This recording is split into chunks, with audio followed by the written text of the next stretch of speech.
उपासना तू तैयार हो गई? चल आज दोनों एक साथ कॉलेज चलते हैं। तुमने ये सोच भी कैसे लिया कि मैं तुझ जैसी लड़की के साथ कॉलेज जाऊंगी? उपासना हम दोनों बहनें हैं। इसी चीज का तो दुख है कि हम दोनों बहनें हैं। एक बार तो खुद को शीशे में देख और मुझे देख, तुझ में और मुझ में जमीन आसमान का फर्क है।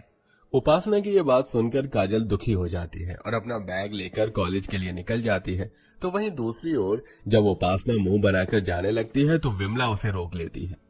अरे उपासना बेटा, तू बिना खाए कहाँ जा रही? और काजल को क्या हुआ? आज उसने भी खाना नहीं खाया, ऐसे ही चल पड़ी। होना क्या है, हमेशा की तरह साथ में चलने के लिए कह रही थी और जब मैंने उसे उसकी हकीकत दिखा दी तो मुंह बनाकर चली गई। पता नहीं ये लड़की कब समझेगी। कितनी बार मैंने इसे कहा है थोड़ा मेकअप कर ले, क्रीम लगा ले, पर नहीं, इसे तो अपना काला रंग ही पसंद है। इससे तो मैं परेशान आ गई हूँ।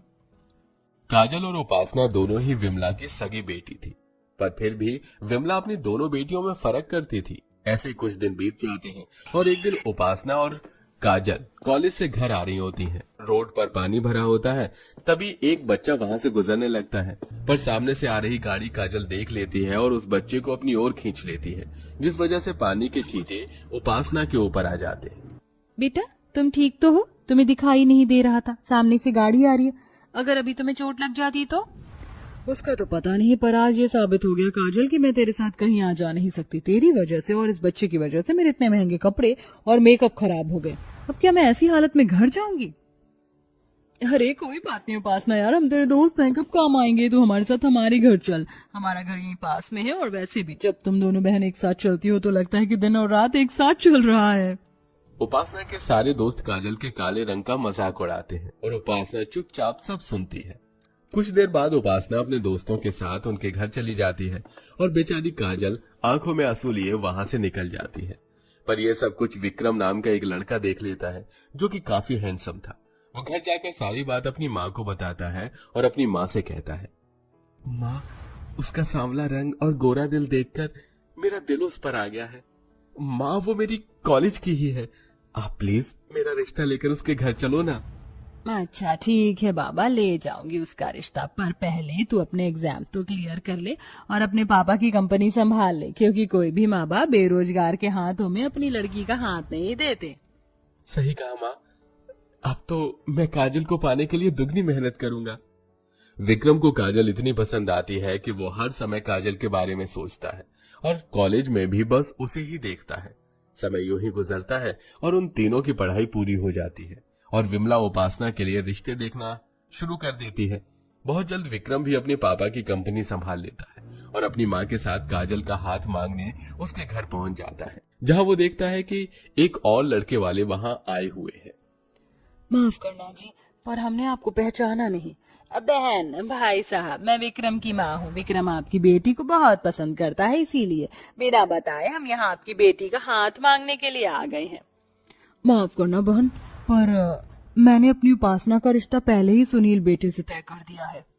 कोई बात नहीं बहन जी, हमारी एक और बेटी है, अगर आप चाहे तो हम ये रिश्ता अब भी तय कर सकते हैं।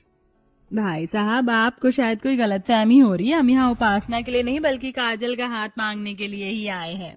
क्या काजल का? अरे काजल का रिश्ता सुनकर आप क्यों इतना खुश हो रहे हैं? देखा है आपने लड़के को? कहाँ लड़का इतना स्मार्ट और कहाँ हमारी काजल? कोई मेल नहीं है इन दोनों का। अगर कल को हमारी बेटी को कोई दुख उठाना पड़ा तो माफ करना बहन, आप चले जाइए, हमें कोई रिश्ता नहीं करना।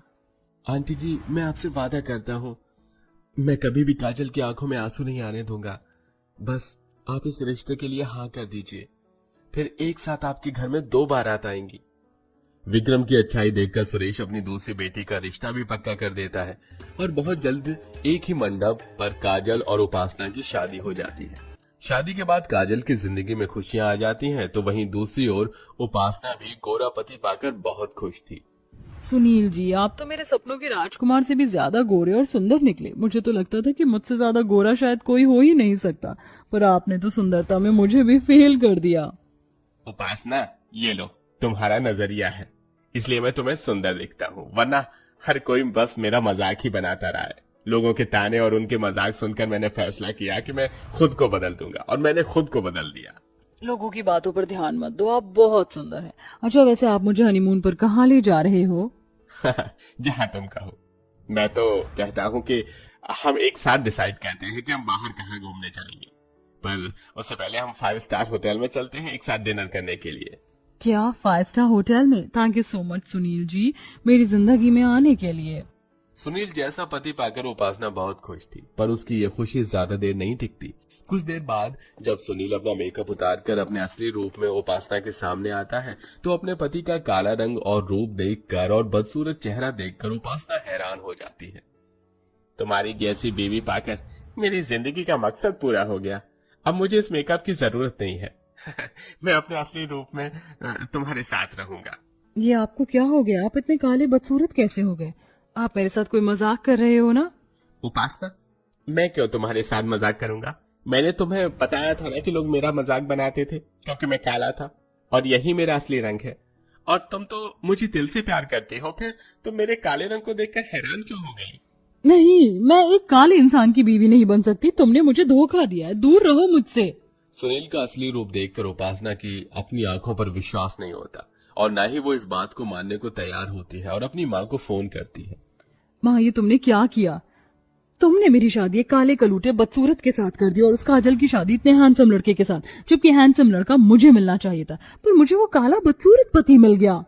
उपासना, ये तू क्या कह रही है? अगर दामाद जी सुनेंगे तो उन्हें बुरा लगेगा। क्या खराबी उनके रंग रूप में? वो तुझसे भी ज्यादा गोरे और सुंदर हैं। माँ, मुझे भी अब तक यही लगा था जब तक उनका असली चेहरा नहीं देखा था, पर जब मेकअप उतार कर वो मेरे सामने आए तो उनका काला रंग देखकर मेरे होश उड़ गए। आपने मेरी शादी गलत लड़के से करवा दी। मैं अपने काले बदसूरत पति के साथ चलूंगी तो क्या कहेंगे लोग? गोरी को काला और काली को गोरा पति मिल गया। नहीं माँ, मैं ऐसे आदमी के साथ नहीं रह पाऊंगी। मैं आ रही हूँ आपके पास। जहां उपासना अपने काले बदसूरत पति से परेशान थी, तो वहीं दूसरी ओर काजल की जिंदगी का सारा दुख धीरे धीरे खत्म होने लगता है। काजल, हम सिंगापुर जा रहे हैं घूमने के लिए। क्या? सिंगापुर? नहीं नहीं, मुझे नहीं जाना। अगर मैं आपके साथ चलूंगी तो लोग मेरे साथ साथ आपका भी मजाक बनाएंगे। तो बनाने दो, मुझे फर्क नहीं पड़ता, और तुम्हें भी फर्क नहीं पड़ना चाहिए, समझी? तुम अब चलो, पैकिंग कर लो, कल ही निकल रहे हैं हम। अब अगले दिन विक्रम और काजल सिंगापुर घूमने के लिए चले जाते हैं, और काजल अपने पति के साथ सिंगापुर की फोटो व्हाट्सएप स्टेटस पर लगाती है, जिसे देखकर उपासना काजल की खुशियों से और भी ज्यादा नफरत करने लगती है और अपने पति के काले रंग से और भी ज्यादा जलने लगती है। काश कि मेरी शादी विक्रम से होती। मैं इस काले सुनील को डिजर्व नहीं करती और ना ही विक्रम उस काजल को, पर फिर भी लंगूर के हाथ में अंगूर और मुझ जैसी सुंदर सी लड़की को ऐसा बदसूरत पति मिल गया। काजल का स्टेटस देखकर उपासना को बहुत गुस्सा आता है और वो गुस्से में अपना फोन तोड़ देती है। फोन टूटने की आवाज सुनकर सुनील वहां आता है। क्या हुआ उपासना, तुम अभी भी मुझसे नाराज हो? मुझे माफ कर दो, मैंने तुम्हें अपने काले रंग के बारे में नहीं बताया। दूर हो जाओ मेरी नजरों से। मुझे काले लोगों से सख्त नफरत है और अब मैं तुम्हारे साथ इस घर में एक पल नहीं रह सकती। उपासना, तुम ये क्या कह रही हो? माना कि मैं काला हूँ, पर मैं तुमसे सच्चा प्यार करता हूँ। तुम्हारे लिए मैं सब कुछ कर सकता हूँ। तुम सिर्फ एक रंग के लिए मेरे साथ ऐसा नहीं कर सकती। सुनील उपासना को काफी रोकने की कोशिश करता है, पर उपासना नहीं रुकती और अपनी माँ के पास चली जाती है। तो वहीं दूसरी ओर शादी के बाद काजल को सारी खुशियां मिलती हैं, जिसके लिए वो तरसती थी। शादी के बाद काजल एक खुशहाल जिंदगी जीती है और उपासना सारी जिंदगी अपने मायके में रहती है।